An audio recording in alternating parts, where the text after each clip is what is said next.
Over at Warner Brothers Games, the company has faced some serious challenges lately, with several of its studios, including Monolith Productions and Player First Games, being shut down earlier this year. The closure of Monolith also meant the cancellation of the much anticipated Wonder Woman game they were working on. But it's not all bad news. According to a recent LinkedIn update spotted by industry watcher Timor222, a new project is in the works at WB Games Boston. The project is described as a game based on an unannounced IP and is currently set to release sometime in 2025. Brandon Maria, who is listed as the game design lead, has been working on the title for the past 2 years. He's had a hand in the narrative design, the quest system, first-time player experience, and customization features. Now, when they say unannounced IP, it doesn't necessarily mean that it's something brand new.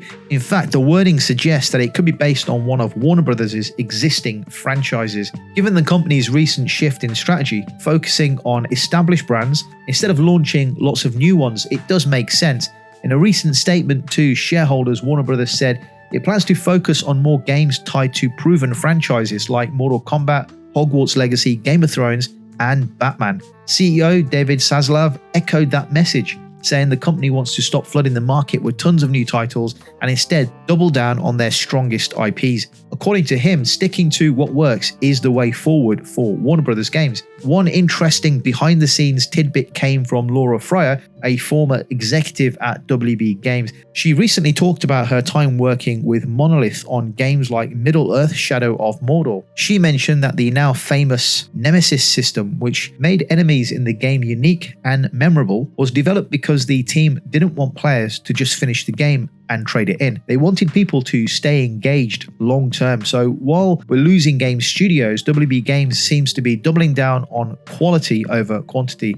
With a new game in the works and focus on blockbuster IPs, the next couple of years could be big for them, especially if this unannounced title hits the mark when it launches in 2025. So the question really is, what game is Warner Brothers Games going to be releasing in 2025? What do you think it is? Mortal Kombat, Hogwarts Legacy, Game of Thrones, or Batman? I mean, we've had rumors that WB Games were deep in development on a single-player Batman game, and that was last year, but nothing has been collaborated by anyone at the studio. For now, it's a guessing game. However, I don't think we're going to have to wait too long before something leaks, especially if it is due for release in 2025.